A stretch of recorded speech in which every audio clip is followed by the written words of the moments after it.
Assalamualaikum warahmatullahi wabarakatuh. Semangat pagi semuanya, apa kabar? Hari ini kita akan masuk ke materi baru yang sangat menarik karena selalu kita jumpai dimanapun kita berada. Nah, materinya adalah iklan sarana komunikasi. Iklan ini selalu kita jumpai. Kalau kita buka YouTube ada iklan, kita nonton TV ada iklan, bahkan kita jalan ke tempat umum, di tempat keramaian ada dipasang iklan. Jadi iklan ini ada di mana-mana. Maka dari itu ini adalah materi yang sangat menarik. Nah, tujuan dari pembelajaran ini adalah kamu mampu untuk menjelaskan kembali pengertian, fungsi, dan mengidentifikasi unsur-unsur iklan, slogan, dan poster. Iklan adalah pemberitahuan kepada khalayak mengenai suatu barang dan jasa. Pada umumnya disampaikan melalui media massa, televisi, radio, surat kabar, dan internet. Jadi yang harus digarisbawahi dari iklan ini adalah pemberitahuan kepada khalayak mengenai suatu barang dan jasa. Jadi inilah yang perlu digarisbawahi dari iklan. Tujuannya adalah untuk memberitahukan kepada masyarakat tentang adanya barang dan jasa. Oke, lalu apa ya fungsi iklan itu? Ternyata fungsi iklan itu banyak sekali loh. Bisa dilihat dari dunia perkantoran. Nah, kalau dilihat dari dunia perkantoran, fungsi iklan itu untuk mendapatkan karyawan. Jadi, kantor mengiklankan bahwa perusahaannya sedang membutuhkan karyawan. Itu contohnya. Dan ternyata bagi perorangan juga bermanfaat, berfungsi. Yaitu apa? Untuk membeli dan menjual barang pribadi. Misalnya kita punya barang mau kita jual, ya udah kita bisa mengiklankan. Jadi itulah fungsinya. Dengan demikian orang bisa melihat dan ada yang tertarik untuk membeli. Begitu juga di pemerintah. Ternyata bagi pemerintah juga ada fungsi iklan, yaitu untuk menyebarkan informasi dan memberikan layanan kepada masyarakat. Misal untuk menyebarkan informasi ya, di berita, maksud saya di TV, diiklankan tentang jangan lupa memilih pada 9 April, jangan lupa mengikuti pemilu 9 April, tidak boleh golput. Nah, itu adalah iklan pemerintah. Atau juga memberikan layanan kepada masyarakat, misalnya ada iklan dari pemerintah yang memberitahukan kepada kita bahwa wajib belajar 9 tahun dan dibiayai oleh bos. Nah, itulah fungsi iklan. Nah, selain itu, fungsi iklan juga berfungsi bagi perusahaan bisnis komersial. Jadi ini sebenarnya sama aja dengan perorangan, tapi perorangan lingkupannya kecil, sedangkan komersial lingkupannya besar. Jadi untuk menjual barang dan jasa juga. Itulah fungsi iklan. Dengan mengiklankan, maka masyarakat menjadi tahu bahwa ada barang atau jasa yang sedang ditawarkan. Oke, untuk lebih jelasnya kita langsung saja ke contohnya. Perhatikanlah contoh iklan berikut.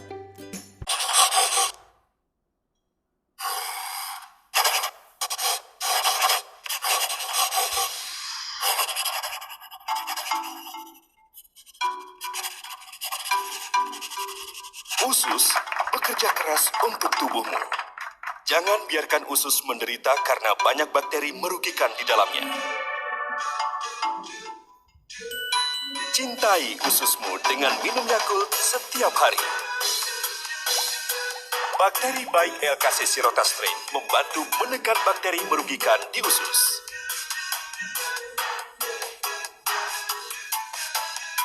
Cintai ususmu, minum Yakult tiap hari.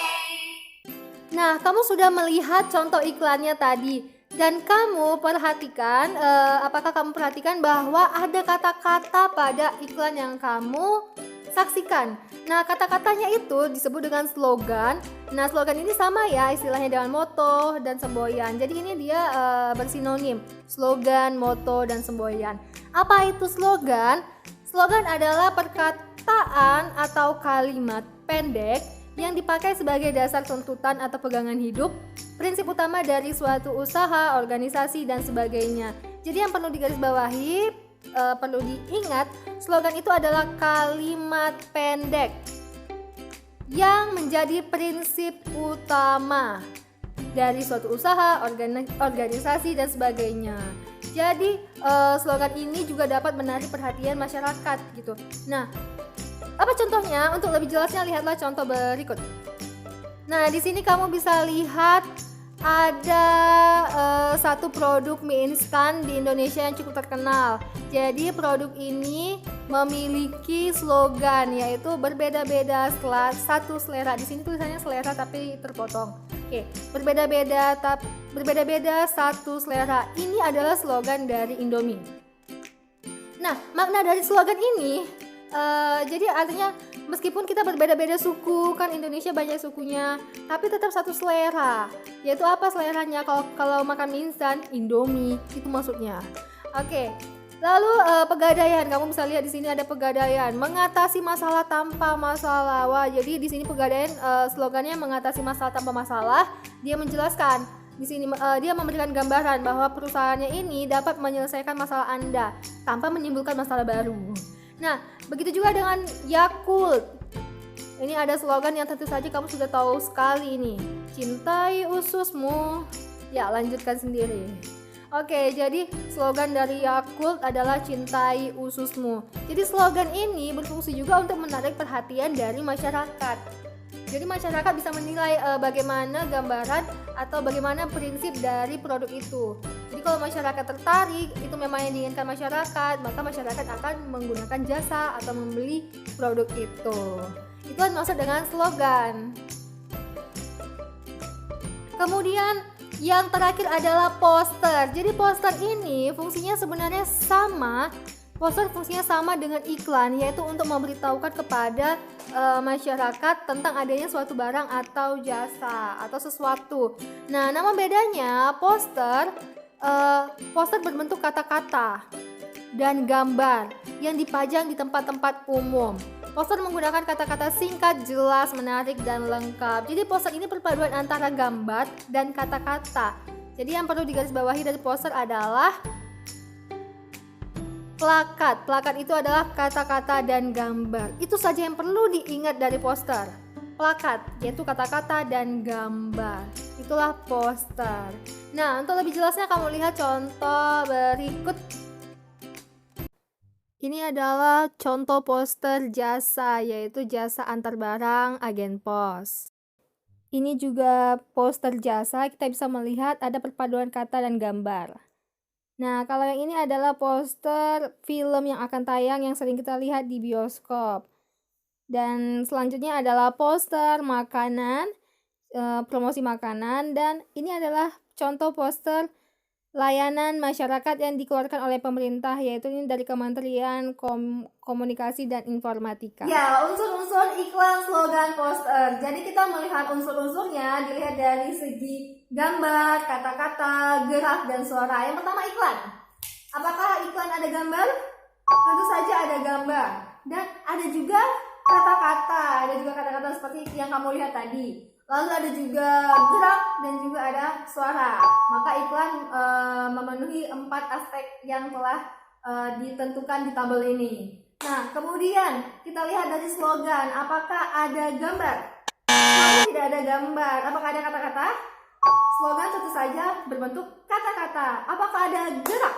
Tidak ada gerak. Dan suara ada. Karena slogan bisa disampaikan melalui radio. Itulah makanya slogan dapat memenuhi unsur suara karena dapat disampaikan melalui radio, yaitu dalam bentuk audio atau suara. Oke, yang terakhir adalah poster. Apakah poster ada gambar? Tentu saja ada. Apakah poster ada kata-kata? Ada juga. Apakah poster ada gerak? Tentu saja poster tidak bisa terdapat gerak karena itu berupa cetakan. Misalnya di kertas seperti itu. Jadi tidak ada gerak. Jadi tidak ada video. Apakah poster bisa ada suara? Iya, poster tidak ada suara. Oke. Jadi itulah unsur-unsur dari iklan, slogan, dan poster. Kamu bisa lihat di tabel yang telah kita buat.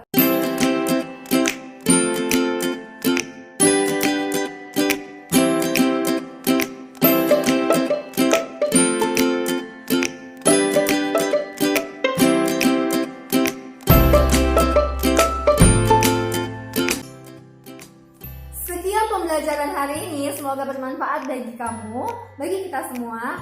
Materi berikutnya, pertemuan berikutnya kita akan belajar mengenai menyimpulkan iklan slogan poster. Jadi bacalah buku paket kamu halaman 33. Terima kasih.